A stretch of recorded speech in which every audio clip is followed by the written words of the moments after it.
विधायक नरेश सेलवाल की living India news के साथ खास बातचीत हुई। मुख्यमंत्री सैनी के डीएपी दावे पर नरेश सेलवाल ने सवाल उठाया। बातचीत के दौरान नरेश सेलवाल ने बयान देते हुए कहा, मुख्यमंत्री ने कहा था डीएपी की कमी नहीं है। मुख्यमंत्री ने सदन में गलत बयान दिया। एक किसान ने खाद न मिलने पर आत्महत्या कर ली थी, जिसको देखते हुए मैंने स्पीकर को नोटिस दिया। मेरे पास पर्याप्त सबूत है, वो केवल किसान था। उन्होंने साथ ही कहा उसने अपने नाम पर लोन भी ले रखा था।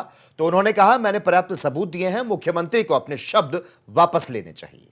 किसानों का मुद्दा लगातार सरकार भुनाती आ रही है और उनका कहना है कि किसानों को एमएसपी पे जो फसल है वो मिल रही है। वहीं पर उन्होंने किसानों के खुशहाली की भी बात की है। पर एक मुद्दा जो है वो सदन में उठा है, जो कि उकलाना मंडी में एक किसान की मौत हुई है, उसका मुद्दा उठाया गया। वहां के जो विधायक है नरेश सेलवाल इस समय हमारे साथ मौजूद हैं। सदन में बात भी हुई, उसको लेकर के मुख्यमंत्री ने बयान भी दिया, पर आपने उन्हें टोका और सही से जो फिगर थे वो दिए। क्या बात हुई थी?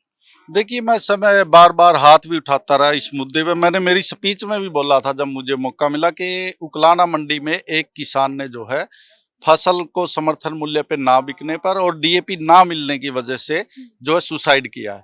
परंतु मुख्यमंत्री जी ने सदन को गुमराह करते हुए स्पष्टीकरण दिया कि वो ना तो किसान था, ना उसके नाम पे जमीन थी और ना वो खाद लेने गया था।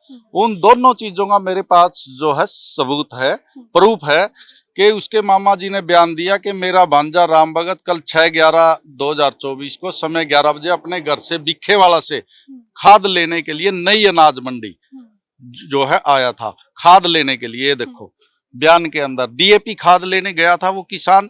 दूसरा, मुख्यमंत्री जी ने उसको किसान मानने से ही मना कर दिया। पहली बात, हाँ, उन्होंने कहा कि उनके नाम तो जमीन ही नहीं थी। मुख्यमंत्री जी ने ये कहा कि वो किसान ही नहीं था। एक किसान का मजाक उड़ाया।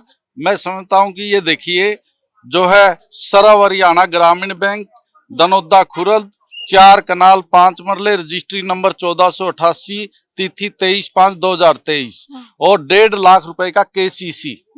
अगर उसके नाम जमीन नहीं, कोई कृषि कार्ड देगा किसी को, कृषि के ऊपर ऋण देगा, उसके नाम से कृषि कार्ड जो है दनोदा बैंक के अंदर। ये मुख्यमंत्री जी ने सदन को गुमराह किया।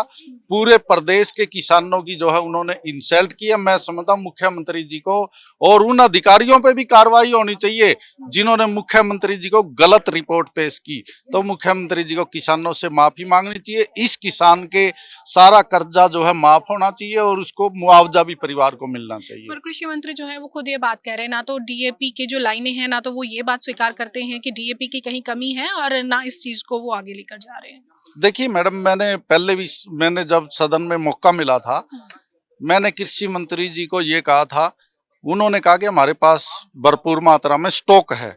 मैंने उनको कहा अगर आपके पास स्टॉक है तो क्या उसको ब्लैक में बेचोगे आप हमारे साथ चलो। मंडियों में लाइन लगी पड़ी है, लंबी लंबी लाइन, किसानों को मिल नहीं रहा। उचाना की अनाज मंडी में किसानों के सिर फोड़े गए और जो है इसकी अपनी तोसाम की मंडी के अंदर महिलाएं थाने में लग के खाद के लिए डीएपी की पर्ची ले रही थी। तो मैं समझता हूं कि ये जाके फील्ड में जाके भी देखे, यहाँ अधिकारियों द्वारा झूठे आंकड़े, जिस तरह से इस किसान के आंकड़े झूठे पेश किए गए, अधिकारी झूठी रिपोर्ट जो है सदन में पेश कर रहे हैं और सदन को मुख्यमंत्री जी गुमराह करने का काम कर रहे हैं। अगली सवाल आपसे लूंगी, जिस तरह से आंकड़े आप लेकर खड़े हैं, आपके पास पर्याप्त सबूत भी हैं, इसको लेकर के आगे कहीं पर आप जाएंगे, कोई कंप्लेंट वगैरह देंगे?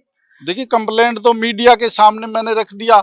आप लोग इसको ध्यान में रखें। मैंने स्पीकर साहब को भी लिखित में दिया था, नोटिस दिया था मैंने, लेकिन मेरे नोटिस के ऊपर मुझे बोलने का समय नहीं दिया गया। तो कई मामले थे, हमारे डीएससी का मामला भी था जो बार बार उठा रहे थे, डीएससी। मैं ये जानना चाहता हूँ डीएससी के अंदर सभी जातियों का परसेंटेज, पहले उनकी जनगणना, जनसंख्या के आधार पे कौन सी जाति की कितनी जनसंख्या है और किस जाति के कितने सर्विसमैन है, पहले वो रिकॉर्ड लेके आए। उसके बाद उसको हाउस फ्लोर के ऊपर वो रखना चाहिए। मैं समझता हूँ कि कई मामले थे। कौशल के अंदर जो है कौशल रोजगार का बिल इन्होंने पास किया। ये बैकडोर एंट्री का, अपने आदमी लगाने का एक बड़ा अच्छा तरीका इस बीजेपी की गवर्नमेंट ने ढूंढा है। ये कहते हैं कि बिना खर्ची बिना पर्ची। जो कौशल रोजगार है वो पूरा का पूरा खर्ची और पर्ची का धंधा है। इसके अंदर कहीं एससी की रिजर्वेशन नहीं, कहीं बैकवर्ड की रिजर्वेशन नहीं, कहीं जो है दिव्यांग की रिजर्वेशन नहीं, कहीं आर्थिक विकर सेशन की रिजर्वेशन नहीं। जो है सारी रिजर्वेशन को कौशल के तहत इन्होंने खत्म करने का, बैकलॉग जो है अगर ये लोग देना चाहते हैं, मैं समझता हूँ शेड्यूल कास्ट का भी 75,000 जो है वो करीब करीब बैकलॉग खाली पड़ा, तो पहले उसको पूरा करे, फिर डीएससी की ये लोग उसकी बात करें और कौशल के तहत जो है श्वेत पत्र जारी करे कि कितना रिजर्वेशन और मेरिट का आधार कौशल के अंदर क्या है। भाई मेरिट इन्होंने एक एक दो दो आदमी की लिस्ट जारी कर रहे हैं, तो मेरिट कहाँ से बना रहे हैं, कितने लोगों के बीच से इन लोगों ने मेरिट बनाया। मैं समझता हूँ सदन को गुमराह किया गया है और बैकडोर एंट्री के दरवाजे से कौशल में नौकरी देने का काम ये बहुत बड़ा खर्ची पर्ची का धंधा है। बहुत शुक्रिया। तो Thank ये you. हमारे साथ उकलाना से विधायक नरेश सेलवाल जिन्होंने बातचीत की है कि जो किसान की मृत्यु हुई थी उसके जो आंकड़े हैं मुख्यमंत्री की तरफ से गलत पेश किए गए हैं और इसको लेकर के इन्होंने नोटिस भी दिया है। वीडियो जर्नलिस्ट रजत के साथ लिविंग इंडिया के लिए चंडीगढ़ से हरसिमरत।